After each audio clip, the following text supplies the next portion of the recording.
Welcome, curious minds, to another deep dive. Take a moment, right now, wherever you are. What's the closest piece of technology to you? I bet for most of us, it's our mobile phone. It's like a constant companion, isn't it? From the alarm in the morning right through to the last check at night. We love them, obviously. They connect us, inform us, keep us entertained. Amazing tools, like digital extensions of ourselves, really. So convenient. Absolutely. And that convenience, that constant connectivity, Yeah. it's undeniably transformed our world, no question. Yet, as we've been diving into some fascinating insights, looking at excerpts from the detriments of mobile phone overuse, it becomes, well, pretty clear there's another side to this, a less discussed side to this amazing tech. We tend to focus on all the great features, but, what about the unseen costs? Those subtle trade-offs we're making? Exactly. And our mission today, just to be clear, isn't about telling you to ditch your phone or go live in a cave. Not at all. This deep dive is really about understanding the balance, that crucial balance. We're here to pull out the most important nuggets of knowledge from these sources, basically to help you become truly well-informed, about how our phones might be impacting us in ways that aren't immediately obvious. It's about understanding it deeper, so you're in control.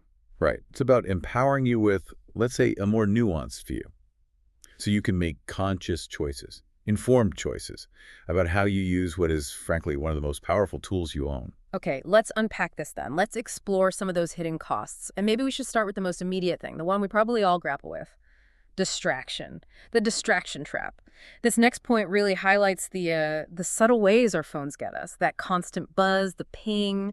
It's like a siren song, isn't it? Yeah. Notifications, games, social media. It's It endless. really is. And recent studies show the average person checks their phone, get this, 80 times a day. 80. Wow. Yeah, that's about once every 12 minutes during waking hours. Think about that.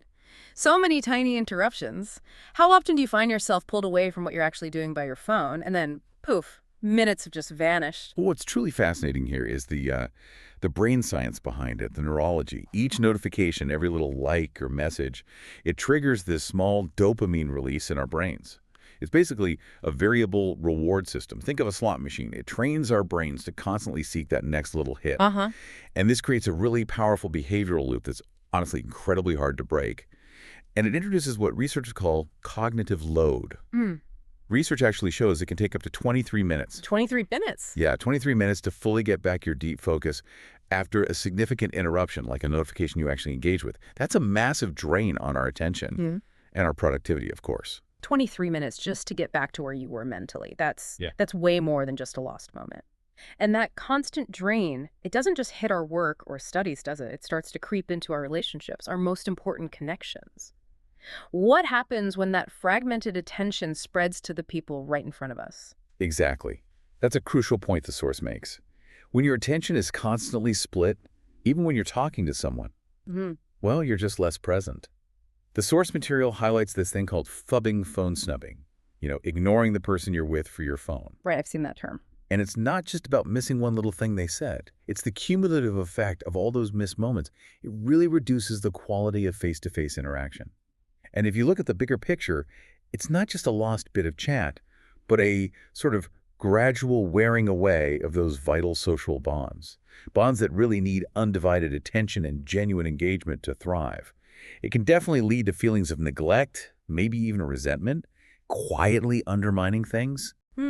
Yeah, it's easy to overlook that cumulative effect, like you said. We're physically there, maybe, but our mind is always kind of half elsewhere, just waiting for the next ping. But it's not just our minds and relationships, is it? The digital world is also kind of silently reshaping our bodies in ways we often don't connect directly to our screens. Our bodies are paying a price too. What are the main physical things the source flags? Absolutely. It goes beyond just, the usual eye strain we all feel after staring at a screen too long. The sustained near focus that phones demand can lead to specific conditions. One is called convergence insufficiency. Basically, your eyes struggle to work together properly when looking at close objects. That can cause double vision, blurry text, even headaches or migraines. Oh, okay. And then there's the really common issue of poor posture, often called text neck. Hmm. It sounds a bit like a catchy phrase, but it describes a real physical change.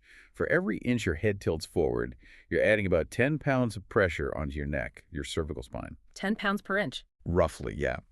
And over time, that can lead to chronic neck pain, stiffness, maybe even serious issues like herniated discs. It's literally a pain in the neck for a lot of people caused by the very device they're holding. That's a very specific and, yeah, quite alarming picture of the physical toll. Makes you think twice about hunching over your phone. But these devices, they even mess with our sleep, right? Our most restorative time. We hear about blue light, but what's the actual mechanism? How deep does it go? Yeah, this raises that important question about how phones infiltrate even our sleep. And it's not just a vague blue light is bad for sleep thing. Mm-hmm. The specific wavelengths of blue light coming from our screens, they actively suppress the production of melatonin. That's the hormone that tells our body, hey, it's time to wind down and sleep. And this suppression isn't just for a moment. It can last for quite a while. It basically pushes our internal clock later and later, even with just a little bit of screen time close to bed. Yeah. So yeah, it makes it harder to fall asleep. And crucially, the quality of the sleep we do get is often worse, less restorative. And then there's the psychological side of things too. The source talks about how many users develop what really looks like phone addiction. You know that feeling, that deep anxiety or restlessness when your phone isn't right there, you can't check it. Researchers are increasingly seeing that as a classic sign of behavioral addiction, a dependency. It's fascinating, isn't it? How quickly a useful tool can morph into something we feel dependent on, causing real psychological discomfort, that constant need for connection. That feeling of being untethered. Yeah, I think a lot of us recognize that. It can be genuinely unsettling, which really speaks to how deep this goes. It's definitely more than just a habit. For some, it's a reliance. So, okay, let's broaden out a bit. What does all this mean for, say, our personal safety online? And maybe our ability to actually create things, achieve goals, because it's not just internal effects. There are external risks too, right? The source brings up privacy risks, which feels really crucial. Yes, definitely. The convenience of our phones often comes with this sort of invisible price tag, our privacy. Yeah. In this super connected world, our personal data, I mean, everything from location history to financial details, private messages, it's all incredibly vulnerable. It can be hacked, it can be misused by companies, or even just accidentally shared, often without us even realizing the full extent of it until it's way too late. Yeah. The force really emphasizes that every app we use, every click, every bit of info we share online creates this digital footprint, and that footprint could be exploited. So being vigilant about privacy settings and data security is just critical. Yeah. Absolutely critical. That's a really sobering thought, isn't it? Our digital shadows being used against us. And expanding on that, the implications seem especially stark when we think about younger people, about kids and teens. What specific challenges do they face that the source material highlights? Yeah, for young people, the impact can be particularly severe. The source points out two major challenges: exposure to harmful content and cyberbullying. Harmful content, anything from inappropriate stuff to really disturbing material, but it's often just a tap away. And that can shape their view of the world in really damaging ways. And then there's cyberbullying. It's relentless. It doesn't stop at the school gates. It follows them home right into their phones. The effects on mental health, self-esteem, social development can be devastating. These aren't small things. They can leave deep, lasting psychological scars. And beyond those specific dangers, for all of us, really, there's this broader issue of lost potential. Over-reliance on phones also just eats away at our productivity and creativity. Well, it's not just the time wasted scrolling, though that's part of it. It's that the mental space we need for deep work, for solving problems, for, imagination, that space is constantly being interrupted and fragmented by the phone. We end up trading that purposeful engagement, that innovative thought, for just immediate, often fleeting digital gratification. It really raises an important question, doesn't it, about the true opportunity cost of all those endless scrolls. Are we sacrificing real growth for what exactly? That is a powerful I question. don't It know. really hits home. Okay, so we've covered a lot today. How phones fragment our attention, creating that constant cognitive load, and how they can subtly erode our relationships through things like phubbing.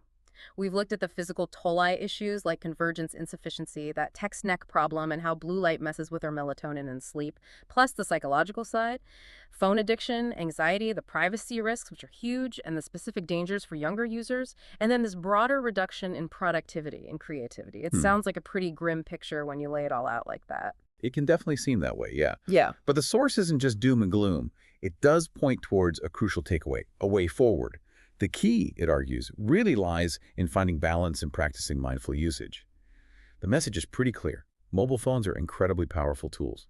They offer huge benefits: connection, information, efficiency when we use them wisely. But that control, that conscious choice about how and when we engage with them, that's absolutely essential.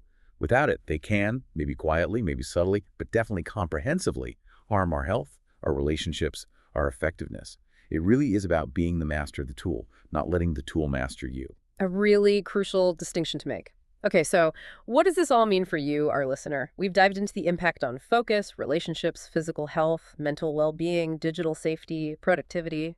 It's a lot to take in. And maybe it's more nuanced, more interconnected than we usually stop to think about. Indeed. And given how deeply embedded these devices are in our lives, maybe this deep dive just invites you to reflect a little. What's maybe one small mindful adjustment you could try making today? Something to reclaim a bit more focus or maybe strengthen a relationship that matters or just protect your own well-being. What is the true cost, the often unseen cost of all this unchecked convenience? And maybe more importantly, what does mindful usage actually look like for you? Not just as an idea, but in your daily life, in practice. Powerful questions to ponder. We really hope these insights offer some new perspectives and maybe encourage you to take a thoughtful look at your own usage patterns. Thanks so much for joining us for this deep dive into the detriments of mobile phone overuse, and we'll catch you on the next one.